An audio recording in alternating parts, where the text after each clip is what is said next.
Irmãos, eu quero, nesta noite, dar sequência à nossa exposição do livro de Isaías, e hoje eu quero expor o capítulo 17 de Isaías. Que o Senhor nos dê sabedoria para isso, e que o Espírito Santo verdadeiramente fale com cada um de vocês. Comigo, ele já tem falado, e bastante. Como disse hoje, umas chapuletadas, né, Alexandre? Uma atrás da outra. Que o Senhor fale com cada um de vocês também. O tema que eu escolhi para esta mensagem é sociedade frustrada. E nós vamos ver por que é uma sociedade frustrada. Primeiro que eu me esqueci, acho que é Provérbios ou Salmo, não me lembro, que diz assim: não vos associeis aos perversos. Então nós vamos ver por que esse tema ele é muito, se encaixa perfeitamente ao que nós vamos falar em Isaías 17. Abra sua Bíblia, tá? Que nós vamos ler o capítulo todo. É um capítulo pequeno, só tem 14 versículos, e nós vamos ler esse capítulo todo. Diz assim: sentença contra Damasco. Eis que Damasco deixará de ser cidade, e será um montão de ruínas. As cidades de Aroer serão abandonadas, hão de ser para os rebanhos que ali se deitarão, sem haver quem os espante. A fortaleza de Efraim desaparecerá, como também o reino de Damasco e o restante da Síria. Serão como a glória dos filhos de Israel, diz o Senhor dos Exércitos. Naquele dia, a glória de Jacó será apoucada, e a gordura da sua carne desaparecerá. Será quando o segador ajunta a cana do trigo e com o braço cega as espigas, como quem colhe espigas no vale de Refaíns. Mas ainda ficarão alguns rabiscos, como no sacudir da oliveira, 2 ou 3 azeitonas na ponta do ramo mais alto, e 4 ou 5 nos ramos mais exteriores de uma árvore frutífera, diz o Senhor, Deus de Israel. Naquele dia, olhará o homem para o seu Criador, e os seus olhos atentarão para o Santo de Israel. E não olhará para os altares, obras das suas mãos, nem atentará para os que fizeram seus dedos, nem para os postes ídolos, nem para os altares dos incensos. Naquele dia serão as suas cidades fortes, como os lugares abandonados no bosque ou sobre o cimo das montanhas, os quais outrora foram abandonadas ante os filhos de Israel, e haverá assolação. Porquanto te esqueceste do Deus da tua salvação, e não te lembraste da rocha da tua fortaleza. Ainda que faças plantações formosas e plante mudas de fora, e no dia em que as plantares, as fizeres crescer, e na manhã seguinte as fizeres florescer, ainda assim a colheita voará no dia da tribulação e das dores incuráveis. Ai do bramido dos grandes povos que bramam, como bramam os mares, e do rugido das nações que rugem, como rugem as impietosas águas. Rugirão as nações, como rugem as muitas águas, mas Deus as repreenderá, e fugirão para longe. Serão afugentadas como a palha dos montes diante do vento, e como pó levado pelo tufão. Ao anoitecer, eis que há pavor, e antes que amanheça o dia já não existem.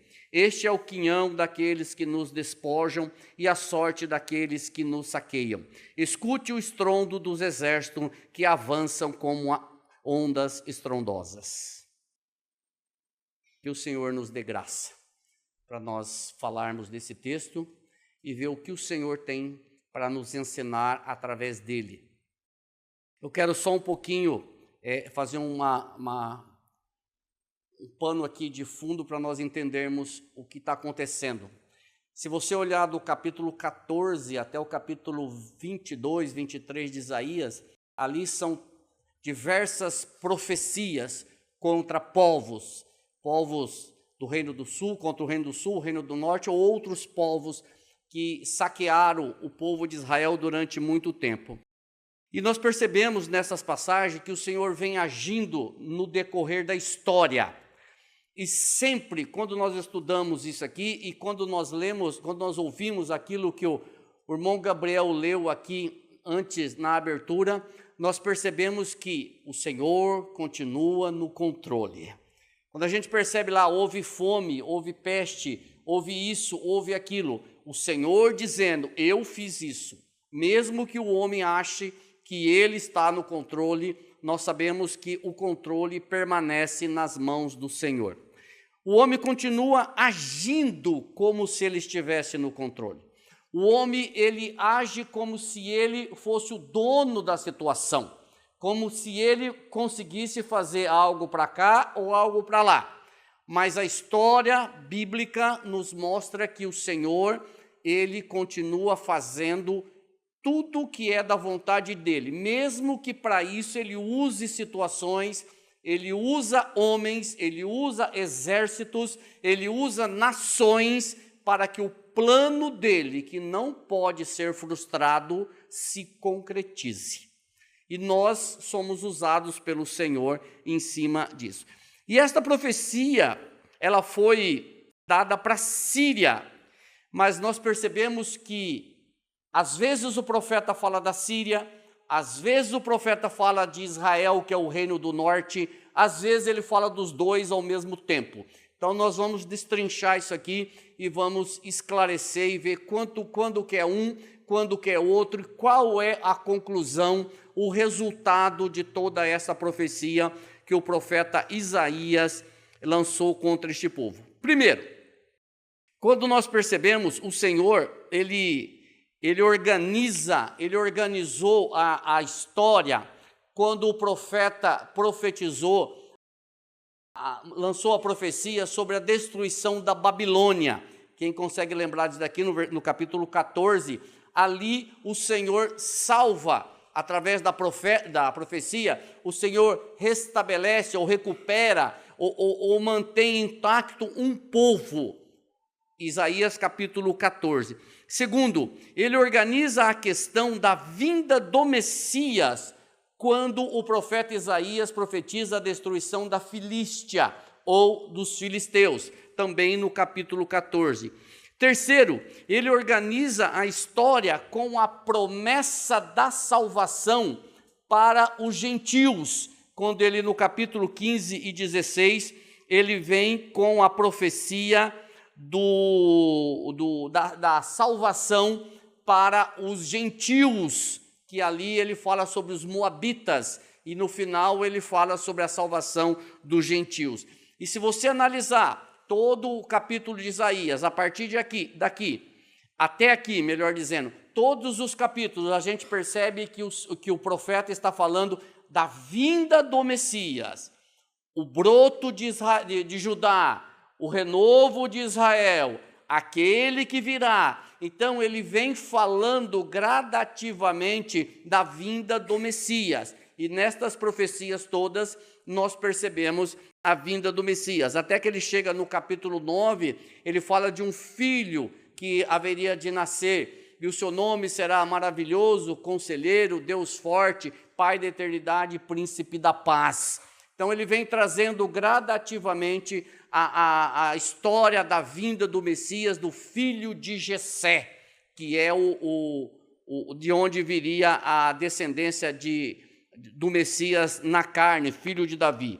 E agora, nessa profecia aqui, ele organiza a história punindo o povo dele. Então, com isso, o que nós percebemos? Que a preocupação do Senhor pelo seu povo é uma preocupação santa.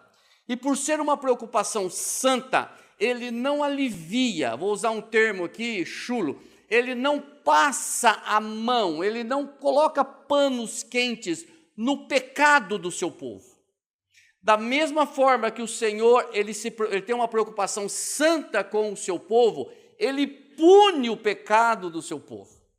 Porque nenhum pecado pode ser deixado sem punição. E aqui eu quero só fazer um parênteses ou uma nota de rodapé, dizer o seguinte: não importa qual pecado eu e você cometemos, todos os pecados é contra Deus. Todo o pecado que nós cometemos é contra o Deus Santo, que não pode contemplar pecado.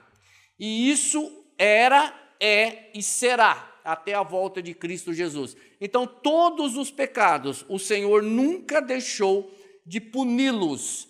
E os nossos pecados foram punidos no seu Filho na cruz do Calvário. Isso para nós é um privilégio, saber que o meu pecado, ele foi perdoado na cruz. Mesmo que às vezes eu oro a Deus e digo, isso não é possível, Senhor, porque eu continuo pecando.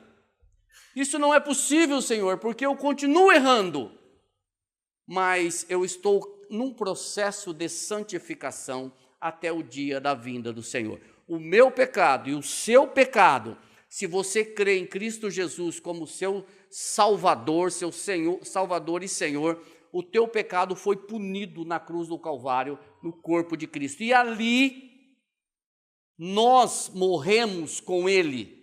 Nós cantamos um hino aqui, eu acho que é o último hino que fala justamente sobre isso. Nós fomos incluídos no corpo de Cristo, nós somos, usando o termo bíblico aqui, nós somos batizados no corpo de Jesus Cristo. E quando Ele ressuscitou, nós ressuscitamos com Ele por uma nova vida. Isso é evangelho, irmãos. As pessoas pregam o seguinte, Cristo morreu por você na cruz do Calvário. Isso é uma verdade. Só que a outra verdade é que eu morri com Cristo Jesus e ressuscitei com Ele para uma nova vida. Fecha parênteses. Por isso, irmãos, que o pecado, ele nunca é negligenciado. Sempre o Senhor puniu os pecadores.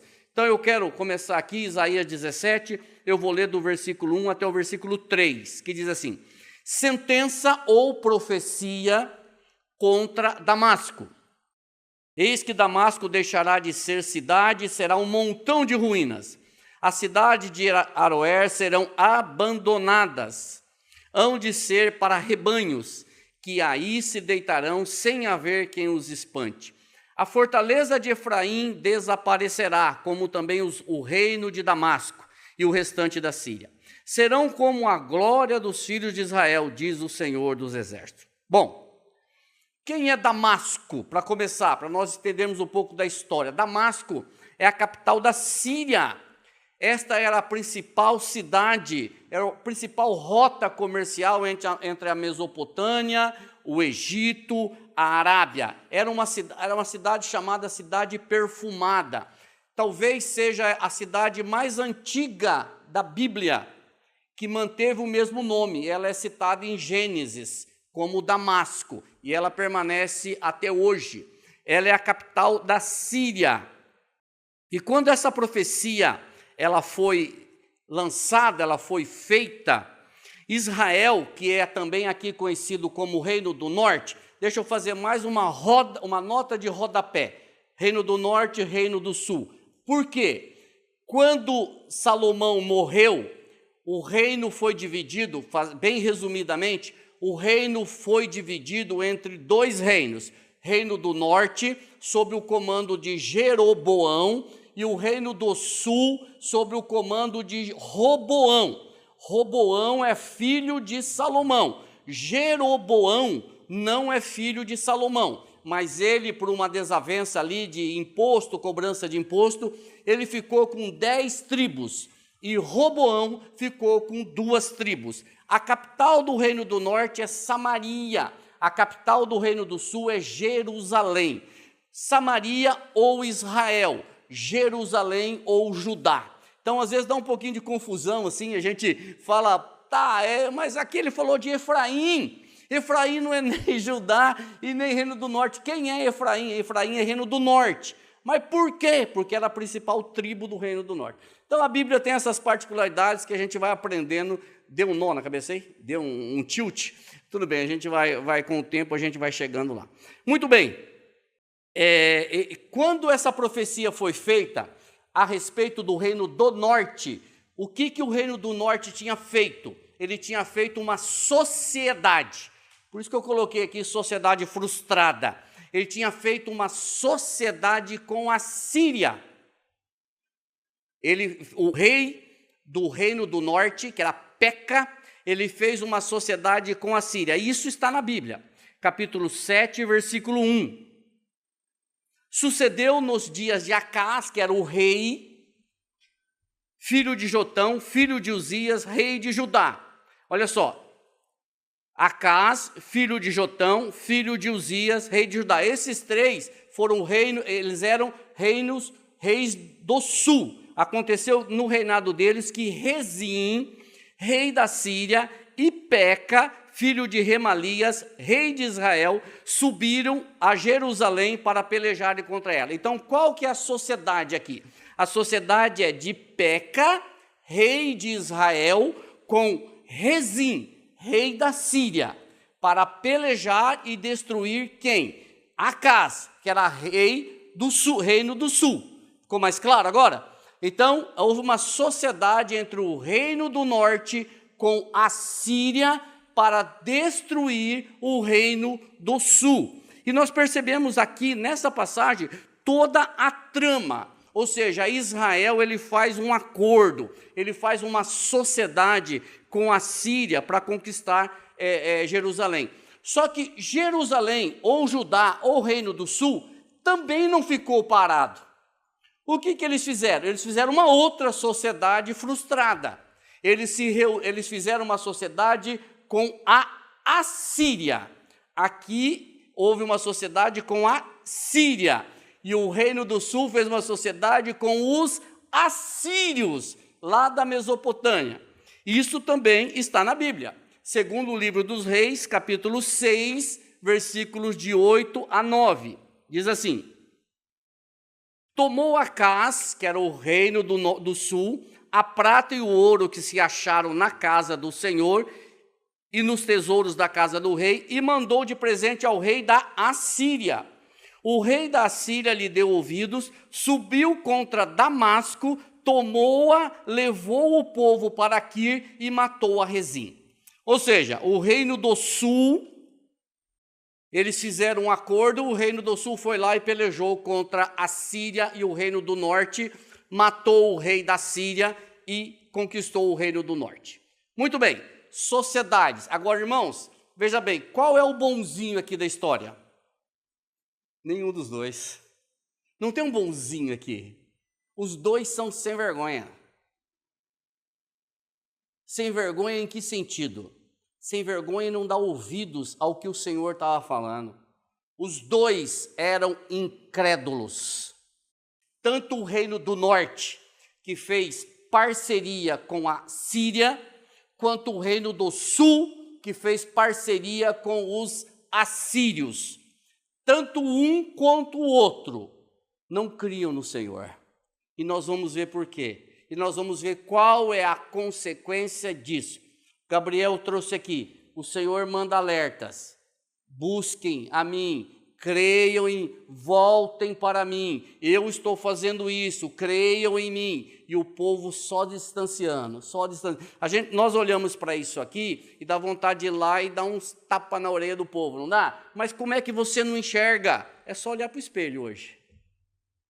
É a mesma coisa, é a mesma coisa, é a mesma incredulidade, é a mesma sociedade frustrada, é a mesma sociedade com o ímpio, é a mesma sociedade com o perverso, é a mesma sociedade com situações, com pessoas, com sistemas que não buscam ao Senhor. E o resultado, sabe qual é? O mesmo, ou seja, frustrado. E eu coloquei aqui que tanto um quanto o outro veriam que a força no que eles confiavam ou confiariam, essas forças pereceriam juntamente com os seus parceiros. E é interessante que o rei Davi, que veio muito tempo antes deles, e eles tinham esse histórico, esse conhecimento do que acontecia com o rei Davi, era um homem que buscava o Senhor em todas as decisões. Davi tinha que sair a peleja, ele consultava o Senhor. Davi tinha que fazer outra coisa, ele perguntava para o Senhor: Senhor, eu devo sair para pelejar com esse povo? O Senhor falava: vai. Senhor, eu devo fazer isso? Vai. Senhor, eu devo fazer aquilo? Não, não faça. Senhor, como que eu pelejo com esse povo? Ó, não vai pela frente, vai pela outra. Ou seja, Davi sempre consultou o Senhor nas decisões que ele tinha que tomar. E o povo sabia disso, os que vieram depois dele sabiam disso, mas mesmo assim não seguiram. Olha o que Davi diz no Salmo 27, versículos 1 e 2. O Senhor é a minha força e a minha salvação. De quem terei medo? O Senhor é a fortaleza da minha vida. A quem temerei?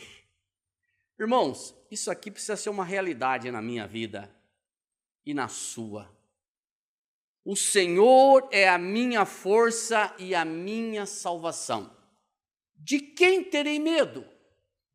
O Senhor é a fortaleza da minha vida, a quem temerei? Isso aqui deveria ser a bandeira do povo de Israel. Porque havia já histórico de quantas vezes o Senhor tinha livrado o povo de várias pelejas, várias batalhas. Isso aqui deve ser a missão, vou colocar entre missão aqui, ou seja, deve estar estampado no meu coração e no seu coração. O Senhor é a minha força e a minha salvação. De quem terei medo? O Senhor é a minha fortaleza da minha vida. De quem temerei? Ou seja, se o Senhor está à frente, por que eu vou temer? Se o Senhor está no controle, como nós falamos, não há motivo para temer. Mas o que nós temos que fazer é buscar nele. O povo de Deus, irmãos, não pode ficar seguro por meio de um poder humano. A nossa segurança está no Senhor. O que diz os Salmos? Só esse salmo que eu coloquei, capítulo 20, versículo 7. Ele diz assim: uns confiam em carros, outros em cavalos. Nós, porém, nos gloriaremos em o nome do Senhor nosso Deus. Nós podemos contextualizar essa passagem como hoje. Uns confiam em poder, outros confiam na tua riqueza, outros confiam no teu trabalho, outros confiam na sua família, outros confiam no seu poder financeiro. Há várias coisas que nós podemos substituir esse carros e cavalos. Mas eu não quero ficar na primeira, eu quero ficar no segundo. Nós, porém, nos gloriamos em nome do Senhor nosso Deus. Ele é a nossa força, Ele em quem nós devemos nos gloriar. Por quê, irmãos? Porque o sistema que nós vivemos hoje, ele nos oferece muitas formas de segurança. O sistema oferece, está cheio de formas de segurança, e todas elas são formas fracassadas. O sistema traz para você, assim de bandeja, muitas formas para você se apegar nelas, como se elas fossem a solução para os nossos problemas. E nós percebemos que todas essas formas ou fórmulas apresentadas pelo sistema como segurança, elas são todas frustradas e todas fracassadas. Por isso que nós não nos apegamos a formas ou às fórmulas que o sistema nos traz. Olha só Isaías 17, 4 a 6. Naquele dia, a glória de Jacó será apoucada, e a gordura da sua carne desaparecerá. Será quando o segador ajunta a cana do trigo e com o braço cega as espigas, como quem colhe espigas no vale de Refaíns. Mas ainda ficarão alguns rabiscos, como no sacudir da oliveira, 2 ou 3 azeitonas na ponta do ramo mais alto, e 4 ou 5 nos ramos exteriores de uma árvore frutífera, diz o Senhor, Deus de Israel. Irmãos, a palavra glória, aqui é a primeira vez que aparece naquele dia. Nós vamos dizer que são 3 vezes que aparece naquele dia. A palavra glória aqui, ele representa, ele denota dignidade. Mais que isso, poder, aquilo que confiavam e no qual se vangloriavam. Então ele coloca aqui, ó, naquele dia a glória de Jacó será diminuída, apoucada, reduzida. Aquilo que Israel tinha como poder, como vanglória, vai minguar. Por quê? Porque o que eles estavam confiando? Eles estavam confiando na sua sociedade, eles estavam confiando na Síria, no acordo, no seu exército, na sua sabedoria, a Bíblia fala no seu exército que era valente. Eles estavam confiando nisso. Só que o Senhor está dizendo que naquele dia a glória de Israel vai ficar pequena, vai diminuir, vai ser reduzida. Por quê? E como que ele, baseado no que ele fala aí? Justamente aí, ó, a gordura da sua carne desaparecerá, ou seja, uma gordura corporal, o povo vai se enfraquecer, não haverá força para continuar, porque o inimigo vai destruir. Ele fala, na segunda ilustração que o profeta usa aqui, é uma ilustração bem interessante. Eu não sei quem já fez isso, mas quando você sobe num pé de árvore, para derrubar laranja, principalmente, você chacoalha os galhos e cai um monte. Mas ficam umas insistentes lá nos galhos mais altos, ou nos galhos mais extremos. Você chacoalha, mas elas não caem de jeito nenhum. É isso aqui que ele está falando. Então você desiste, porque você pode quebrar o galho ou quebrar o pescoço, né?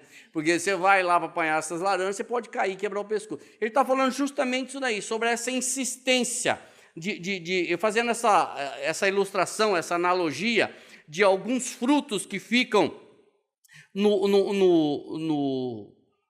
final dos galhos. E isso nós entendemos o seguinte, irmãos: mesmo diante da apostasia, o Senhor mantém um remanescente. Sempre o Senhor manteve um remanescente. Você quer uns exemplos que nós mais conhecemos? Quando Elias desafiou os 450 profetas de Baal, e ele mandou matar todos ali, que desceu o fogo do Senhor, ele fugiu de Jezabel, certo? Fugiu, andou 40 dias, foi na caverna lá, fugiu de Jezabel.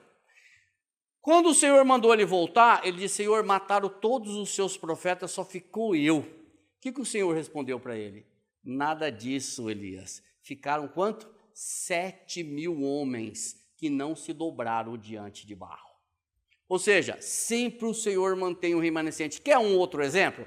Quando o povo do Reino do Sul, aqui de Judá, foi levado cativo para a Babilônia, ali nós vemos uma passagem onde Nabucodonosor fez uma imagem lá, e todo o povo tinha que se dobrar diante daquela imagem. A Bíblia diz que todo mundo se dobrou, menos 3. Sadraque, Mesaque e Abednego. Ou seja, o Senhor sempre manteve um remanescente. Irmãos, presta atenção nisso. Não tinha só Sadraque, Mesaque e Abednego ali. Tinha milhares de judeus. E todos se prostraram, menos os 3. O Senhor sempre mantém um remanescente fiel. E aí uma pergunta que vem no meu coração: será que nós somos um remanescente fiel? Será que nós somos esse remanescente? Será que diante de tanta perversidade, de tanta bobagem, de tanta gente que não crê, de tanta violência, de tanta prostituição, de tanto ensino errado, de tantas coisas que nos rodeiam no nosso dia a dia, será que nós somos um remanescente fiel? Será que o Senhor nos separou para ser? Eu posso dizer para mim, eu sou um remanescente fiel, eu amo o Senhor, independente de tudo e de todos. Uma pergunta que nós precisamos fazer, não está no meu esboço aqui não, tá? Mas é uma pergunta que a gente precisa fazer: será que eu sou um remanescente fiel? Ou será que se Nabucodonosor mandar eu dobrar, eu sou o primeiro a entrar de joelho? Não, dobre sim, tá, Nabucodonosor. Ou eu fico em pé. Se o meu Deus quiser nos livrar, Ele livra. Se Ele não quiser, eu continuo adorando Ele, porque Ele é meu Deus. Então, irmãos, é um pensamento, é uma pergunta que nós devemos fazer. Será que nós somos um remanescente fiel do Senhor? Continuando aqui, Isaías capítulo 17, versículos 7 e 8 diz: naquele dia, olhará o homem para o seu Criador e os seus olhos atentarão para o Santo de Israel. e não olhará para os altares, obras das suas mãos, nem atentará para os que fizeram os seus dedos, nem para os postes ídolos, nem para os altares do incenso. Aqui, irmãos, surge um segundo naquele dia, e o olhar de expectativa e de confiança deste povo, ou de pelo menos alguns deles, voltará para o Senhor. Mesmo diante da situação, lembra, eu estava falando há pouco sobre o remanescente fiel. Naquele dia olhará o homem para o Criador. No dia do desespero, no dia da perseguição, no dia da conquista, no dia da matança, alguns voltarão os olhos para o Senhor. O Senhor nunca deixou o povo se extinguir, o seu povo desaparecer. E nesse dia, o povo trocará o seu olhar, ou seja, aquele olhar que era para os ídolos, aquele olhar que era para os postes ídolos, aquele olhar que era para as imagens de escultura, aquele olhar que era para as feitiçarias, aquele olhar que era errado, agora ele se volta para o certo. Agora ele se volta para o Senhor. Mas o que é esse olhar? Não é um olhar despretensioso. Ele está falando aqui de crer. Ele está falando de crer. Não é simplesmente olhar. Eu me recordo de uma passagem agora, quando o povo saiu do Egito e o povo pecou, e as cobras venenosas, as serpentes abrasadoras, que a Bíblia chama, picavam o povo. E o povo começou a reclamar. E o Senhor falou: Moisés, faz uma serpente de bronze, e todo aquele que for picado pela serpente e olhar for picado pela serpente abrasadoras e olhar para a serpente de bronze, será curado. Aí eu pergunto para vocês, todos olharam? Não. Mas aquele que não é aquele que crer, e esta serpente de bronze aponta para quem? Para Jesus Cristo. Para Jesus Cristo. Esta serpente que foi levantada no deserto, ela aponta para o Filho de Deus que foi levantado na cruz do Calvário. Da mesma forma que aqueles que olharam para a serpente foram curados, nós olhamos para o Senhor Jesus Cristo da mesma forma e cremos nele como nosso único Salvador e Senhor. Ou seja, irmãos, aqui não pode ter dois olhares simultâneos, para o ídolo e para o Senhor. Tem que escolher. Ou o povo seguia o ídolo, ou o povo seguia o Senhor. Eu lembro a passagem que o Senhor diz assim: se Baal é Deus, siga Baal. Se o Senhor é Deus, siga o Senhor. Sai de cima do muro. Quem que falou isso? Elias. Se Baal é Deus, siga Baal. Se o Senhor é Deus, siga o Senhor. Sai de cima do muro, porque o muro é de Baal. Um pouco mais adiante, desse mesmo livro de Isaías, o Senhor, ele traz uma exortação. Qual é a direção que o povo deveria olhar? Olha o Isaías 45, 22, onde ele diz assim: olhai para quem? Olhai para mim, e sereis salvos, vós, todos os termos da terra. Tem uma tradução que diz todos os moradores da terra, porque eu sou o Senhor e não há outro. Olhem para mim, tire os olhos dos ídolos, tire os olhos das falsas seguranças, tire os olhos da sociedade frustrada, tire os olhos dessas ofertas mundanas, olhem para mim, porque eu sou Deus e não há outro. A advertência do Senhor é claríssima. Aí eu pergunto para vocês, essa advertência foi só para aquela época? Essa advertência é para nós, irmãos. Olha aí Mateus 11, 28 a 30, Jesus dizendo: vinde a mim, todos os que estáis cansados e oprimidos, e eu vos aliviarei. Tomai sobre vós o meu jugo e aprendei de mim, que sou manso e humilde de coração, e encontrareis o quê? Descanso para as vossas almas, porque o meu jugo é suave e o meu fardo é leve. Olhem para mim, vinde a mim, só eu posso te dar descanso, só eu arrebento com essas muralhas, com essas fortalezas que você criou na sua vida. Porque se há uma coisa que nós sabemos fazer muito bem, é criar cercadinhos ao nosso redor. E o Senhor, Ele arrebenta com esses cercadinhos, da mesma forma que Ele arrebentou com as muralhas de Jericó. Quando aquelas muralhas, eles achavam que eram intransponíveis. E o Senhor foi lá e derrubou as muralhas de Jericó só com um grito. Continuando aqui, Isaías 17, 9 a 11. E aqui que eu quero parar um pouquinho. Naquele dia, terceiro, serão as suas cidades fortes como os lugares abandonados do bosque ou sobre o cimo das montanhas, os quais outrora foram abandonados ante os filhos de Israel, e haverá assolação. Porquanto te esqueceste do Deus da sua salvação e não te lembraste da rocha da fortaleza. Ainda que faças plantações formosas e plantes mudas de fora, e no dia em que as plantares, as fizeres crescer, e na manhã seguinte as fizeres florescer, ainda assim a colheita voará no dia da tribulação e das dores incuráveis. E aqui, irmãos, é a última sessão naquele dia, e eu quero parar um pouquinho aqui e fazer um comentário interessante. Isaías traz à memória do povo tudo o que tinha acontecido com os seus parentes do passado, desde a saída do Egito. E eles sabiam muito bem o que o Senhor tinha feito, porque os seus pais contavam isso nos jantares, caminhando por todos os caminhos, sentado à porta das casas. Os seus pais contavam as histórias para eles. E da mesma forma que ele diz que, da mesma forma que os cananeus fugiram. Quem eram os cananeus? Cananeus era o povo que habitava em Canaã. Da mesma forma que os cananeus fugiram, quando eles entraram em Canaã, agora eles vão fugir dos seus inimigos. Lembra, o Gabriel não falou aqui, é a lei da recompensa, ou a lei da responsabilidade.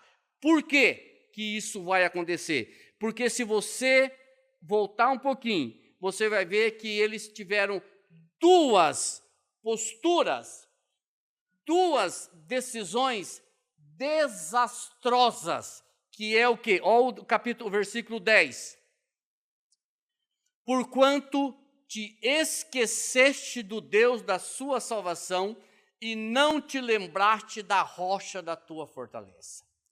Ou seja, qual é? Israel teve duas situações. Primeiro, eles se afastaram do Senhor, esqueceram dele.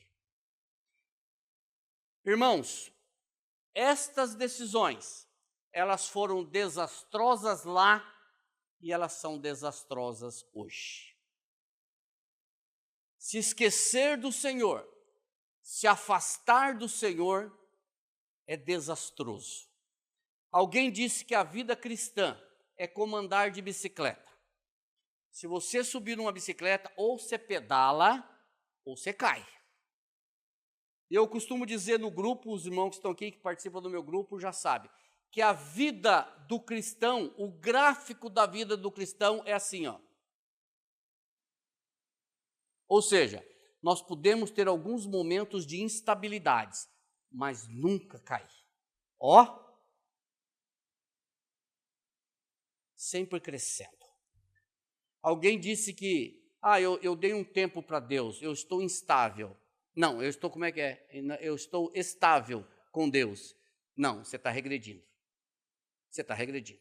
Porque a nossa vida com o Senhor, nosso processo de santificação, o Alexandre falou isso aqui hoje de manhã, ou nós avançamos ou nós regredimos. E o que nós percebemos, irmãos, que afastar-se do Senhor, se esquecer do Senhor, trocar o Senhor, foi desastroso para o povo de Judá e de Israel e é desastroso hoje. Por quê? Porque eles esqueceram das grandes libertações que ele fez, eles esqueceram da dependência dele, eles esqueceram das obrigações para com ele, eles esqueceram que ele é a rocha, eles esqueceram que ele é a segurança, eles esqueceram que não há cidades fortificadas, mas o Deus Todo-Poderoso é a fortaleza que eles deveriam confiar. O Senhor é a minha força e a minha fortaleza. De quem eu terei medo? Esta é a confiança que o povo deveria ter. E não na Síria, e não nos sírios. Não na sociedade frustrada, não no suborno, não na compra de segurança, porque quem traria a segurança para o povo de Israel era o Senhor. Quem traz segurança para nós é o nosso Senhor. Não são as ofertas, os sistemas, as fórmulas que o mundo nos oferece. Eles confiavam mais nas muralhas fortificadas de suas cidades que no Senhor. Eles achavam que as suas cidades iam protegê-los. Eles confiavam mais nas muralhas do que do Senhor. Eu já falei, eu quero dizer, só coloquei 4 aqui. 4 exemplos, de repente alguém deve estar perguntando, mas que tipo de fortificações o sistema nos oferece hoje? Vou citar só 4. Primeiro, dinheiro, poder, conhecimento, relacionamento. Só 4. Dinheiro, poder, relacionamento, conhecimento. Nós criamos esses cercadinhos em nosso ao redor. E nós achamos que eles são intransponíveis. Ninguém entra. Eu estou seguro dentro desses cercadinhos. Lê do engano. Esses cercadinhos, eles não servem para absolutamente nada. Irmãos, nós nos escondemos atrás das muralhas e esquecemos que o Senhor derruba as muralhas. Da mesma forma que Ele derruba as nossas, Ele derruba aquelas que nos impedem de prosseguir no seu processo de santificação. O povo precisava lembrar que esta rocha, que esta fortaleza era o Senhor. O povo trocou a rocha por uma fortaleza criada por homens. E quem é esta rocha? Lembrando do povo que saiu do Egito. Quem era aquela rocha que eles deveriam lembrar? É a mesma rocha que nós temos que lembrar, que Paulo nos ensina em 1 Coríntios 10, 4 a 5, que é o seguinte: todos eles comeram de um só manjar espiritual. Está falando do povo que saiu do Egito indo para Canaã. E todos beberam da mesma bebida espiritual, porque tinham a sede saciada pela rocha espiritual que os acompanhava. E a rocha era quem? A rocha era Cristo. O povo de Judá, o povo de Israel, sabia disso? Claro que sabia. Claro que sabia. Essa história era contada. Você sabe por que o povo de Israel sabia disso? Porque lá o livro de Hebreus fala que eles sabiam disso. Lá, alguns milhares de anos depois, o povo sabia disso. Esse povo de Judá sabia desta rocha. Não sabia que essa rocha era Cristo, do jeito que nós conhecemos hoje, mas sabia que era uma rocha espiritual, sabia que o Senhor estava no controle, na nuvem, na coluna de fogo, na rocha que trazia água, na carne que trazia, no maná que descia todos os dias. Eles sabiam quem era essa rocha, eles sabiam quem era essa proteção, quem era esse comandante, mas mesmo assim buscavam confiança em outros pontos. E aí eu volto à mesma pergunta, dá vontade de ir lá e dar uma coça neles, mas eu olho para o espelho e falo: Senhor, é a mesma coisa hoje, continua da mesma forma. Por quê, irmãos? O nosso esquecimento e desconsideração para com Deus é a base de todo o pecado. Nós pervertemos o nosso caminho porque nos esquecemos do Senhor, de quem Ele é, de o que Ele faz e o que Ele fará. E as consequências de Israel, por conta disso, e não só de Israel, e aqui que é interessante, dos seus inimigos, está no versículo 12 e 14, e eu estou caminhando para o fim. Ai do bramido dos grandes povos que bramam como bramam os mares, e do rugido das nações que rugem como rugem as impetuosas águas. Rugirão as nações como rugem as muitas águas, mas Deus as repreenderá, e fugirão para longe. Serão afugentadas como a palha dos montes diante do vento e como o pó levado pelo tufão. Ao anoitecer, eis que há pavor, e aqui é a situação. Antes que amanheça o dia, já não existe. Este é o quinhão daqueles que nos despojam e a sorte daqueles que nos saqueiam. Ou seja, irmãos, Deus pune o pecado do seu povo, só que Deus não deixa sem punir o pecado daqueles que saqueiam a Israel e a Judá. Da mesma forma que Deus pune o reino do norte, que foi destruído pelo exército assírio, Deus pune o reino do sul, que foi levado cativo pelos babilônicos. Deus pune a Babilônia, Deus pune a Síria, Deus pune a Assíria, Deus pune os filisteus, Deus pune os moabitas, Deus pune Elão, Deus pune todo mundo, porque todos se desviaram do Senhor. Todos se desviaram do Senhor. Então não há solução? Porque mesmo diante de tudo isso, sempre houve um remanescente. Sempre o Senhor manteve um remanescente fiel. O que nós podemos aprender com tudo isso? Eu quero falar para 3 públicos. Primeiro,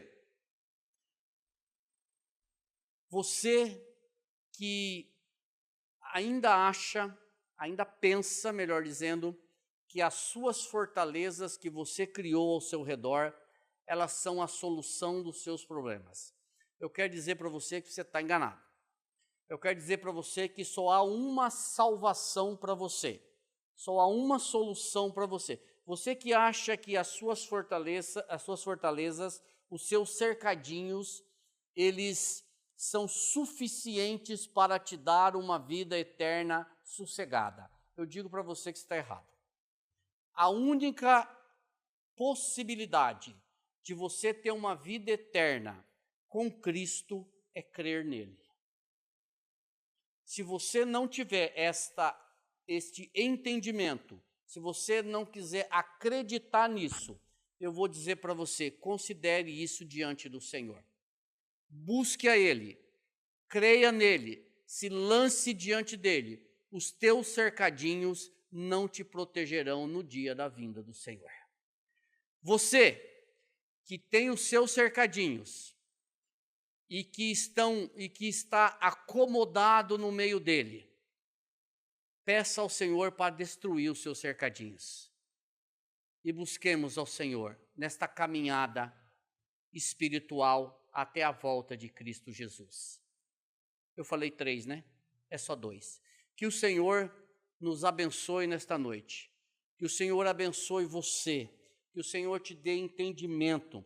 Que o Espírito Santo incomode o seu coração. Irmãos, nós vivemos tempos difíceis.